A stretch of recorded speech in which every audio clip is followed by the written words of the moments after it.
Dear students, welcome to our learning community.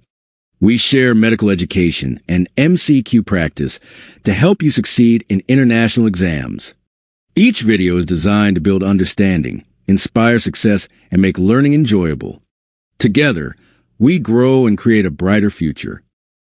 Today's lecture will explore how the human body moves and the different planes used to describe these movements. A plane is an imaginary flat surface along which body movements occur. Movements are described based on the plane in which they happen. The most common planes are the sagittal plane, the frontal or coronal plane, and the transverse, also called the horizontal plane. Understanding these planes helps us describe and analyze how the body moves. The sagittal or median plane divides a body into right and left parts. The frontal, also called the coronal plane, separates the body into front and back, or anterior and posterior, sections. Finally, the transverse or horizontal plane divides a body into upper and lower, or superior and inferior, parts. These planes give us a framework to describe body positions and movements precisely. An axis is an imaginary line around which the body or a limb rotates. Every movement in a plane occurs around its corresponding axis. Understanding axes helps us link specific movements to the planes in which they happen. Physical activity is made possible through movements and motions. Each movement occurs in a specific plane and around a corresponding axis.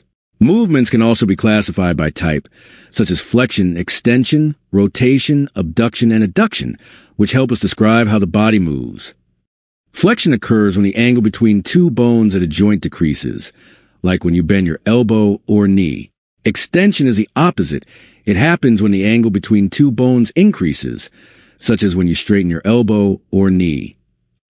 Hyperextension occurs when a joint is overstretched or bent backward beyond its normal range, due to an exaggerated extension motion.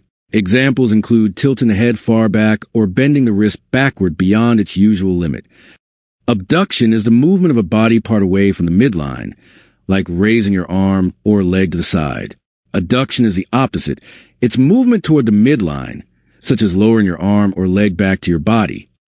Internal rotation occurs when the front of a body part rotates toward the midline, such as turning your arm inward at the shoulder. External rotation is the opposite. It happens when the front of a body part rotates away from the midline, like turning your arm outward at the shoulder. Circumduction is a movement that combines motions through two or more planes. It creates a circular or conical motion of a limb. A common example is moving the arm in a full circle at the shoulder. Supination is a rotation of the forearm so that the palm faces upward, like when you hold a bowl of soup.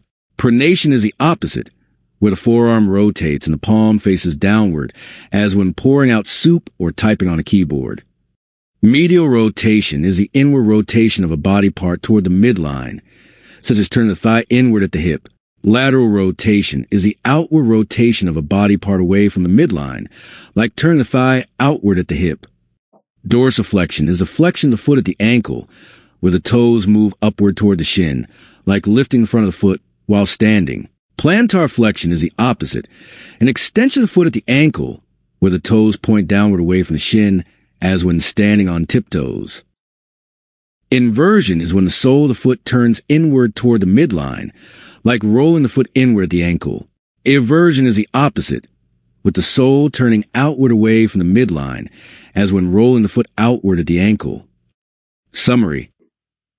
Flexion decreases the angle of a joint, like bending the elbow or knee, while extension increases it, as when straightening the elbow or knee.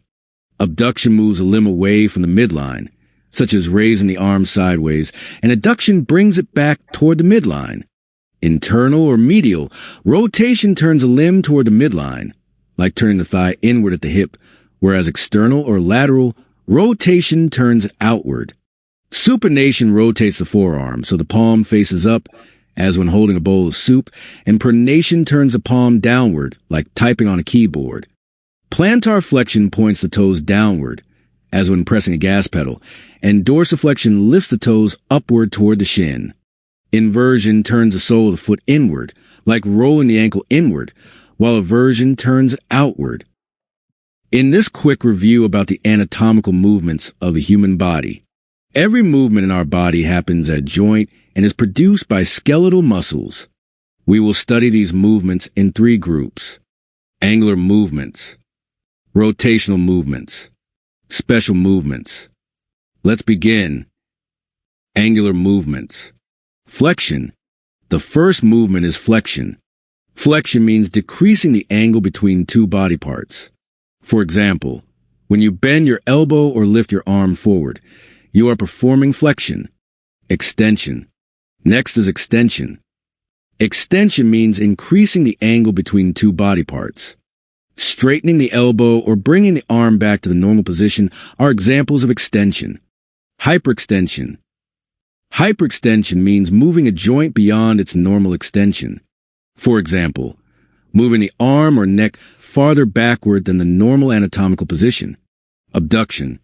Abduction means moving a body part away from the midline of the body. When you lift your arm sideways away from your body, this is abduction.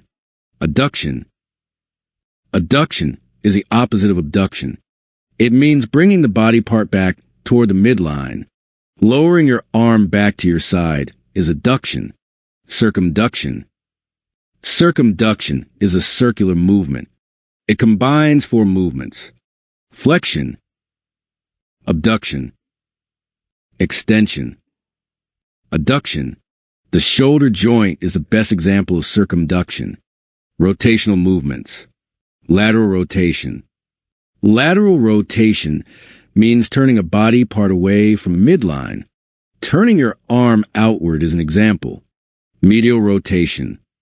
Medial rotation means turning a body part toward the midline. Turning your arm inward is an example. Pronation. Pronation is a movement of the forearm. The palm turns downward. This movement is commonly used while typing or writing. Supination. Supination is the opposite movement. The palm turns upward. Imagine holding a bowl of soup in your hand. Horizontal abduction. Here, the arm is lifted to shoulder level. Then it moves away from the midline in a horizontal direction. Horizontal adduction. This is the opposite movement.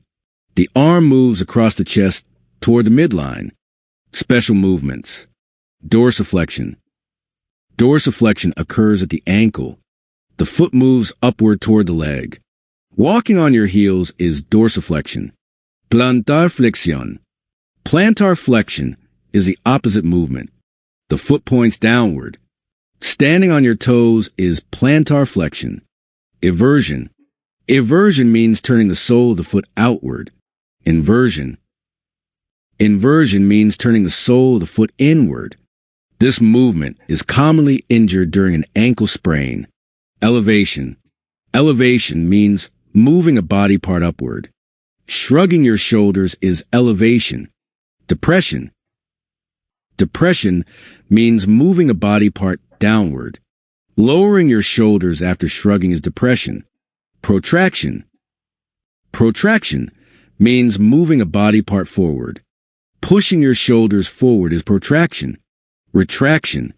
Retraction means moving a body part backward. That brings us to the end of today's lecture. Thank you so much for watching. If you found this lecture helpful, please like the video, subscribe to the channel, and hit the notification bell so you won't miss any future lessons. Keep learning, stay curious, and I'll see you in the next session.